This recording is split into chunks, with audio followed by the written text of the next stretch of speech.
time for the 49ers Rush Podcast.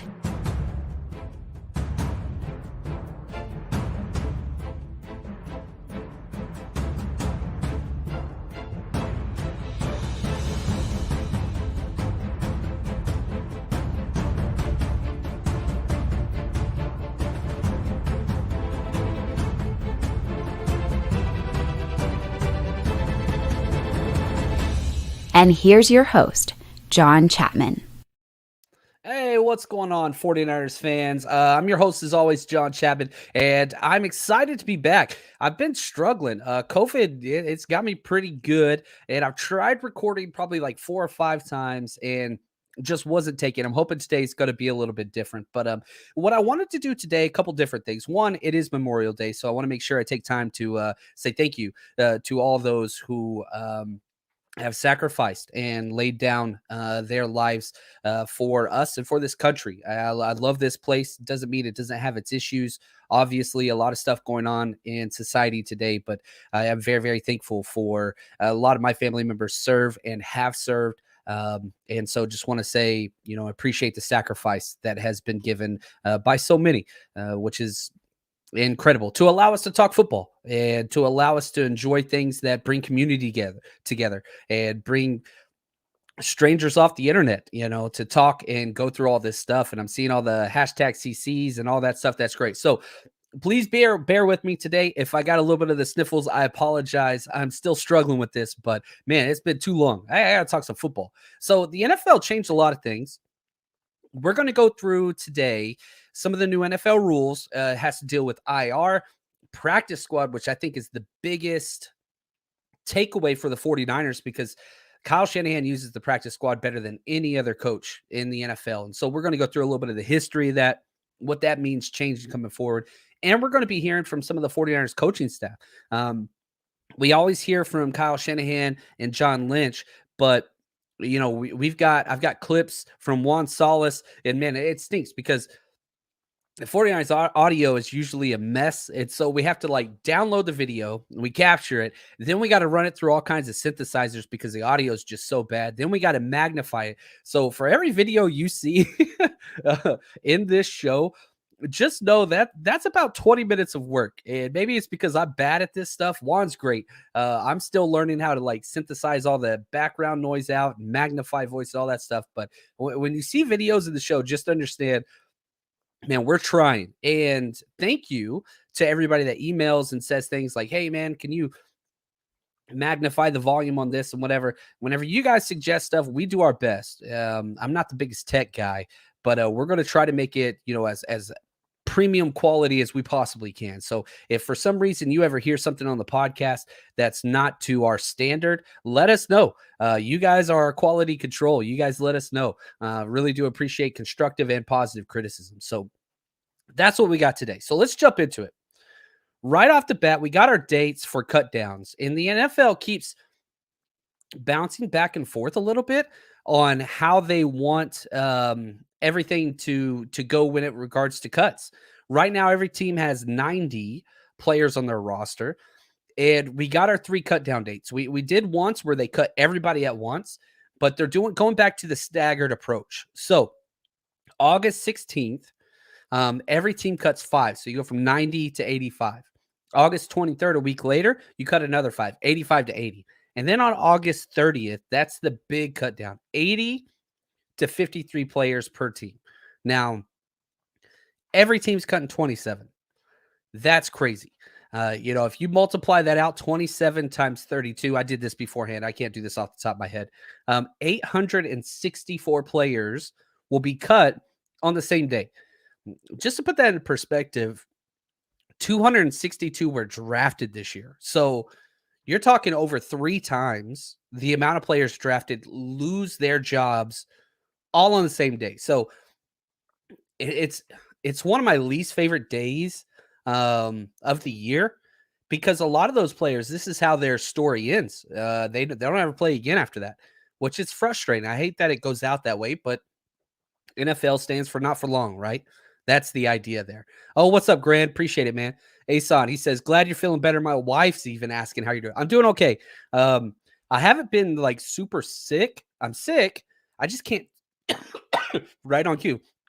I just can't talk for long. And so that's kind of the issue, as a teacher or a podcaster, like I just can't talk. So I feel okay. It's just the voice, which we'll see here. We're gonna jump through this. And we'll see what's going on. Jackie says, seriously, why don't they have high quality sound text at the pressers? I don't know. I don't think it's probably high up on their priorities, but I've seen other teams. I remember Chip Kelly. And so if you remember Chip Kelly, it was non-existent. So I am very, very happy with Kyle Shanahan and John Lynch. But again, it just doesn't seem to be too much of a priority. And I get it. It's what it is. Now, let's go to the PUP, NFI, and IR rules. This is where it gets pretty crazy because they changed it dramatically last year. And they're trying to find a balance. And I think they're doing a good job because it used to be if you go on IR, you're done. Then they're like, all right, you get 2 players back. So you get 2 players and you have to designate right off to miss 3 games. If you went on short-term IR, which that's not technically what it's called, it's just IR. But short-term IR means you're coming back. And so if we look at that, this year, it's going to be 4 games minimum. Everybody that misses any time, 4 games minimum. And it's not unlimited anymore. You only get 8 guys throughout the season. So, all right, cool. Let's put that into perspective. Last year, the 49ers returned 9 players from IR. So that means 1 less than what we had last year. Now, another change is you can bring the same guy back twice, which would have helped the 49ers. If you remember, Kevin Givens started off on IR, came back, played like 3 or 4 games, got injured again. Then he was just a scratch every week. Goodness, I'm so sorry, guys. But anyway, what happened was we couldn't because you couldn't put the same guy on IR twice last year. Now you can, but it counts as another spot. So you have 8 different times somebody can come off IR and play, but they have to miss 4 games minimum. They can miss more, so you can bring somebody off after 6 games, 7 games, 8 games, whatever. But you only have 8 of those. So that's going to get into some interesting decision points for the 49ers because what happens if one of your role guys gets injured and he can come off, but it's week 5 or 6 and you're just like, are you going to keep some of those spots back for just in case playoff runs, whatever else? I think, I don't know. This is one of the things that I think Kyle Shanahan thinks probably more ahead than a lot of the other coaches. And so that's one of the things that's going to be interesting. But if we just look at last year, listen to these names. These are all players. And let me know if I missed somebody, but I think I got them all. These are all players that came off IR last year. Kevin Givens, Robbie Gould, Dre Greenlaw, Jermichael Hasty, Maurice Hurst, George Kittle, Trey Sermon, Manuel Mosley, Trenton Cannon. That's 9. And could have had more, right? Jimmy could have been on there, but they were doing the week-to-week thing, and he eventually came back, things like that. So you got 8 spots, and they have to miss for 4 games. And I'm sure the very first injury, and I always look forward to these emails. I feel like people use me as like their Google resource, and I'm totally cool with that. I'm not saying this in a negative way, but like I'll get like the same email like 4 or 5 times in a row. Like, oh, is he done for the year? Does he come back? Does he count as a roster spot? All those types of things. If you go on IR, you do not count as a roster spot. Okay. No other team can grab you, whatever else. You can stash that player there for the entire remainder of the year. It doesn't matter. So whenever you see somebody going on IR, they do not count as a roster spot. Now, here's where it gets different. The initial 53-man roster, okay, and we'll go over this again once we get closer to that time in September. To be able to come off IR, you have to be on the initial 53-man squad, okay? What that means, let's say you get hurt in preseason. You have to make the initial 53, even if you're tore your MCL, right? Well, whatever, it doesn't matter what the injury is. Let's say it's week 1 of the preseason, you tear your MCL, which I hope doesn't happen. If the 49ers at any point want you to qualify to come back during this season, you have to make the 53-man roster. So you would have to count as one of those 53-man roster spots. Then you could put them right on IR afterwards, free up another roster spot, bring somebody else in. We did the same things last year, the exact same thing last year with Kevin Givens. So just that initial 53-man roster, if you're not on a 53-man roster to start the year and you start on IR, you're done for the year. That's the only exception. I think that confuses people a little bit. So that's there. Anyway, let's see here. I love this. Angel says, John Cheat, 7th grade world history, tested positive. Man, I'm sorry, bud. He doesn't get to go back to school. That's a cool thing, man. You get these teachers like Angel. Just want to say thank you, man. Appreciate you and what you do for your community. Like most people want out of their jobs, oh man, I get some time off and stuff like that. Most teachers aren't like that. Most teachers fight to be in those grades. So I get that, man. I appreciate that. I think that's incredible. Now, probably the biggest thing that I think affects the 49ers is the adjustment to the practice squad. Now, the NFL doesn't have a quote unquote developmental league, but they're kind of going there. And I know like the XFL and all those things, those are great things, not bad things. I wish there was a developmental league. I remember the NFL Europe days. I used to watch every single one of those games, man. I freaking loved it. More football is good for the NFL. It's good for the community. You get more people, more eyes on talent. You can do more experimental things, all kinds of different stuff. So I wish there was a market for that. It's just so expensive. That's kind of the issue. But the practice squad is extending. And again, another one of those kind of inverse effects of the COVID year, because it was 6 players, then it was 10 players, then it was 12, and now it's all the way up to 16. You get 16 practice squad players. Every team does. And on top of that, it used to only be, rookies and 1 and 2 year guys. Not anymore. 10 of the 16 can be vets. You put Julio Jones on a practice squad, right? Like now, obviously, not every player is going to be cool with that. And they're going to say, no, I don't want to be on that, whatever. That's their prerogative. They're allowed to. But you could. Theoretically, you could have Julio Jones on your practice squad. You can have 10 vets. 6 players have to be 2 years accrued seasons or less. So it's going to be a mix. And I love this about the new CBA. I really, really do, because Kyle Shanahan is a developmental coach. It's what he's always kind of done. Just look up and down the roster currently, and since he's arrived here, practice squad players: Emmanuel Mosley, Raheem Mostert, Juwan Jennings, Ross Dwelly, Nick Mullins, Dante Johnson, DFF, Marcel Harris, Jeff Wilson Jr., Kevin Givens, Michael Hasty, River Craycraft. And I'm sure I'm missing some. Those were just the ones right off the top of my head. So you expand that number. Kyle Shanahan's so happy. And you look at the current roster for the 49ers. It's good. It's really, really deep. Oh, that's look at this. Oh, Richie James. That's right, man. Yeah, Richie James was there too. Excuse me. But we have a very deep roster with a lot of talent there, especially this year. That's just depth. And so you're going to be able to retain some of that. Now you got to gamble, and all the gambles don't always work out, right? You go back to DJ Reed. Like, it's not just, hey, we got these guys, we're going to cut them, we're going to get it back on the practice squad. Because the 49ers, they've been in the NFC Championship 2 out of the last 3 years. So teams are looking at them saying, all right, let's get those guys. And especially now with all these Shanahan disciples landing head coaching jobs and coordinator jobs, they know these players too. So no doubt the 49ers are going to get poached, but you're going to be able to get a lot of these guys back. And I think for the 49ers, that's a great thing. And especially you look at the 9 draft picks they got, the 15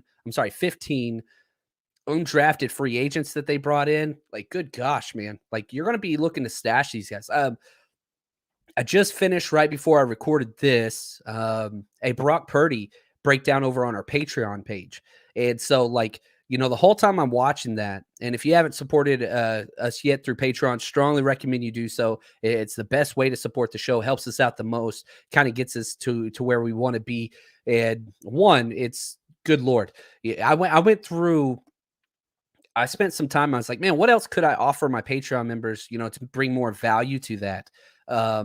Yet again, you can just go to patreon.com/49ers Rush Podcast. And so I started typing in, okay, Cowboys, Packers, like all these different team pages on Patreon. And I was like, holy cow, like we're doing a pretty good job. I'm not satisfied. I'm not content with that. I want to up our game there as well, for sure. But like we're doing an okay job. And so if you haven't been over there yet, go over there, check it out, see what you think. Let us know. I mean, where else are you going to get all 22, every single snap from the last 2 years, every single offensive, defensive snap, every single rookie? You want to go through some Aaron Banks film, that's there as well. So appreciate all the supporters over there. And anyway, like going through all these other pages, it was just like, good Lord, nobody's doing what we're doing. I don't know why, but nobody's offering those different things that we are, which, kind of made me feel good. And again, did make me feel good about what I'm doing. Every single thing that we're doing over there is because people ask. Again, I said earlier, you guys want something or see something or whatever, just let me know. That's how we create everything at this show. When we started, I was recording on my iPhone, just the audio only. And so it took a minute to get to the point where, we were able to do this stuff. Anyway, so what I would say it is, Brock Purdy did a breakdown this morning, him versus Baylor. And the whole time I'm watching him, I'm just like, there's no way this guy makes this roster. So why would you draft him? Well, you drafted him as Mr. Irrelevant at the end of the 7th round, pick 262, Brock Purdy. He's a developmental guy at best. His film was interesting. Yeah, I'm a Big 12 guy, so I've watched him a lot.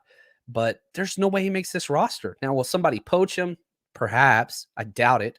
So why draft him with your last pick in the 7th round? That guarantees you get your guy that you want. You know what I mean? You get your camp body, your camp arm, and developmental guy. Who knows? Maybe he flashes and next year beats out Nate Sudfeld or something along those. Yeah, I don't know. Tommy, let me just be very honest. And I got to send a text message to Wayne here. I thought Wayne hacked and would be on with you.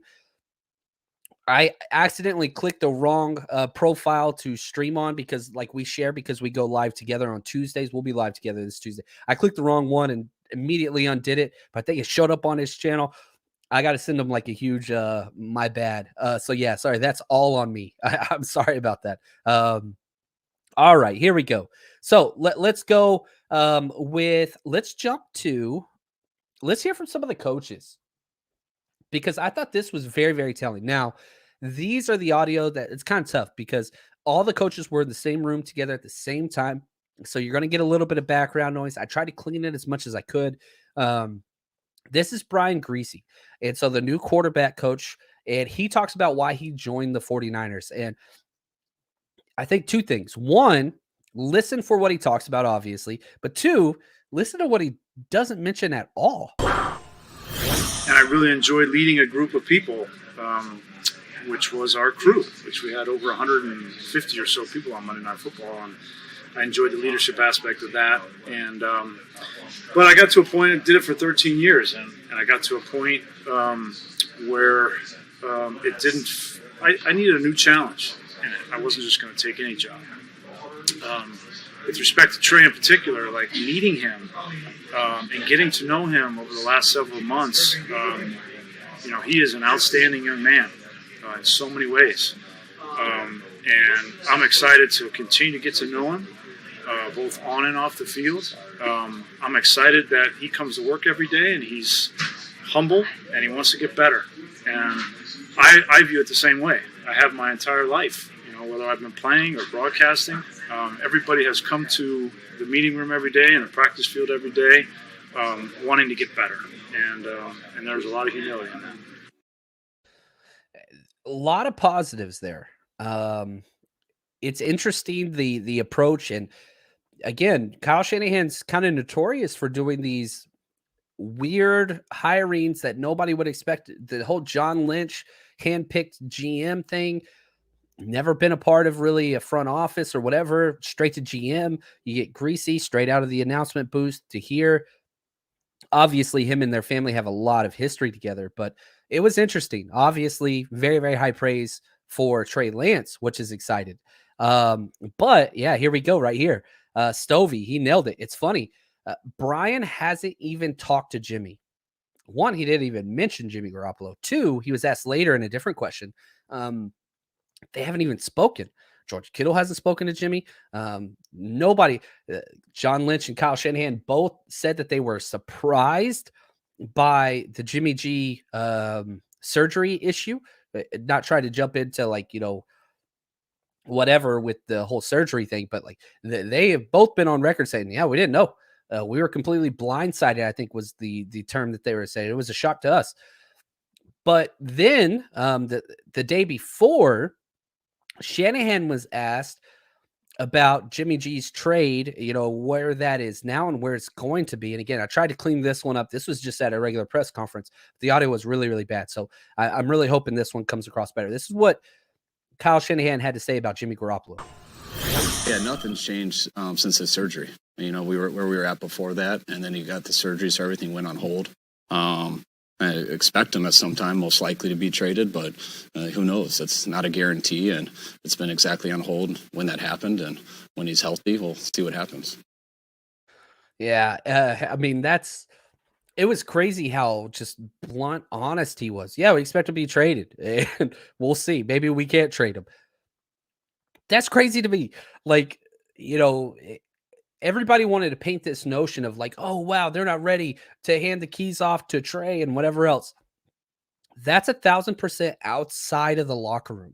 That has nothing. There's no way you could listen to that press clip and think that the 49ers are not completely handing everything over to Trey Lance. Now, we've been telling you this from the start. As soon as Jimmy basically cried and said his goodbye to the faithful, it was on the wall then. And we told y'all, all right, this is it. The transition took place. Brian, he said, I'm glad Kyle's being honest about it now. Yeah, he is leaving nothing left, but that's not going to stop other people from, running with headlines that just make no sense and whatever else. So Trey's ready. Trey's the guy. You heard it from the quarterback coach. You heard it from the head coach. You heard it from all those things. And now I'm going to go back a whole nother day. Dude, if Trey Lance wasn't ready to be the quarterback, listen to this and just him addressing the media. This is awesome. Again, we cleaned this clip up, so I think hopefully you can hear it well. I'm hoping. Here we go. In the most respectful way possible. It doesn't change how I feel about you guys as people, but I really don't necessarily. It's not my job to care what you guys say or anyone else on social media. For me, I care about what the guys in the locker room think and what my coaching staff thinks. And at the end of that, that's my job.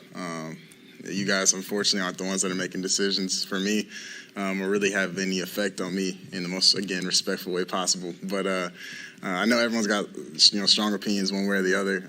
Like I said, I'm going to go out and try to prove people wrong, prove myself right. But I'm doing it for the guys in the locker room. Whew. Man, you cannot tell me. I don't know, man. I know I'm a Trey Lance guy. I know I've been a Trey Lance guy since the very, very beginning, before we drafted him. When has he disappointed? Name one action that he has done where you're like, you know what? Just no. Was it whenever he broke his finger and went in to play a game and almost beat Arizona, who had the best record in the NFL and came up barely short? I don't take that as a huge negative. I don't know, man. I'm a Trey Lance guy, and I try my hardest to be unbiased and whatever else. But, man, I'm a fan at the end of the day. And until this kid gives me some reason to doubt him, which he has not, I don't know, man. I'm all about it. Brian, he says, I love how he addressed the media with that response. Yeah, respectful. Very, very respectful. But at the same time, basically just saying, y'all do whatever the hell you got to do. It's not going to affect me. Locker room coaches. It's crazy to think that he's the second youngest player at the quarterback position in the NFL with those types of answers. Imagine if, Ryan Tannehill had that type of response instead of what he did after the draft. He's beyond his years there. I'm excited. I'm all here for the Trey hype. I'm all here. Now, he's getting some help. The second pick that they used, Drake Jackson was their first. defensive line edge play out of USC. He was awesome in the second round. But then they went and got a running back out of LSU, TDP. Well, Anthony Lynn here, and again, apologize for this clip. There's lots of background noise. We did our best we could. Talking about TDP and what they liked about him and why they went after him. You can look at his play speed. I mean, I was surprised when he ran 4.46. I was, but you can see his play speed. Okay, it is good. His energy, it is good. His physicality, it just seems like he was the juice of the offense. When he played well, LSU played well. And so I know he had some digs and things here and there, but we're not asking him to carry the load. We're asking him to come in and show the backfield. Dude, look how honest they are. We're not asking them to carry the load. We're asking them to come in and share the backfield. Again, the phrases that have all been used with Ty Davis Price. 1-2 punch. Come in and share the backfield. 1-2 punch. Share the backfield. 1-2 punch. They're all using the same talking points. Listen to them. They just told you, Jimmy G, we're hoping we trade him. We want him to share the backfield. I don't know why. Let people listen to people when they tell you what they do until they deceive you, right? What's the saying? Fool me once, shame on you. Fool me twice, shame on me. Let them fool you. It hasn't happened yet. Once that happens, all right, then we can talk. But that's not who this is. And that's not who Anthony Lynn has been at any stop in his career. You can go back and watch him at Hard Knocks with the Chargers. Dude's about as authentic a human being as you're going to get. You can go back and look at all my tweets. You can just type in like Anthony at JL_Chapman, my Twitter handle, and then put Anthony Lynn. You're going to see so many tweets over the past 5 years about how I just love that man. And again, is he a great coach? I think he's a good coach. Was he a great head coach? I don't know. But I just think he's a great man. He's a great leader. He's a great human. And he's somebody that I would want to be around. And I think that shows. And he even talked about later on in that clip how, he says basically I could coach anybody that wants to be coached. And I want to make everybody great football players, but I want to make people great men. And golly, man, I just freaking love that stuff. It's easy to be a part of this team as a fan or a supporter or even a podcaster, right? Whatever the hell you want to call me, content creator. I don't know. Those sound like all bad names, but that's okay. It's easy for me to buy 49ers merchandise and give it to my boys and say, wear this with pride. And it's because of people like him. It's because of people like Kyle Shanahan, John Lynch. Like, imagine wearing a Raiders jersey and giving that to your family. Good gosh. All the stuff that's going on there now. You got to be kidding me. Cowboys? Oh, my gosh. Might as well just give them a jumpsuit. If that's who you're going to look up to. Like, I don't know, man. Anyway, I digress. Last one that I want to hear from, probably the most revered 49ers position coach, and that's Chris Kucerick. The D-line coach who's incredible. And he gets asked if he would ever, want to be a coordinator or head coach and things like that. And again, just listen to this guy's answer, how honest he is. Take him for his word. Why not? He loves my passion. When I was younger, I conceptually, I always kind of want to know what's going on within the defense, just so, when I'm watching, tape on our defense, I can see where breakdowns happen and who should be in gaps and, what coverages we're in. But my eyes are always drawn back to the front. When I was younger, first 3 or 4 years in the league, I took every single note I could possibly take on coverages and all this stuff, and then I'd be taking notes on coverages when I was watching the D-line. And so, since I was in middle school, I've always put my hand in the ground, something I have a passion for, and something that I really don't see changing. I love it, man. And, if there's something that I want to leave you with today, I'm going to cut it short. I'm struggling a little bit. But again, appreciate y'all's patience and just, man, I'm sorry. I hate not putting out content on the schedule that I want to. It's been very, very difficult. And let alone, I haven't even been at school. But anyway, the fact that Chris Kucerick could be here for a long haul, that's about as good news as anybody could get. It's hard to go from D-line to coordinator. It's just different. It's a completely different thing. And D-line and O-line coaches usually are D-line and O-line coaches. Not always, but more often than not. And I'll say this, I'm so pumped and excited that he is going to be there for the long haul. He's awesome. So, Brian, thank you so much. He says, get better, my friend. I will. I'm putting out content. I'm no more breaks. And so I'm just going to push through it. So I apologize for the voice and the sniffles and the coughs and all those things, but I got to work. And so I'm going to keep working. So thank you guys. Over on Patreon, I'm putting up that Brock Purdy video, which it should be loaded at the conclusion of this. So I should have that over there in about 30 minutes. So thank you guys. Appreciate all the well wishes, and find a family member, express gratitude, love, especially just with everything going on, the shootings, Memorial Day. A lot of people have sacrificed a lot for what we have, and take advantage of that. Take advantage of that. Appreciate you guys. As always, stay strong, faithful.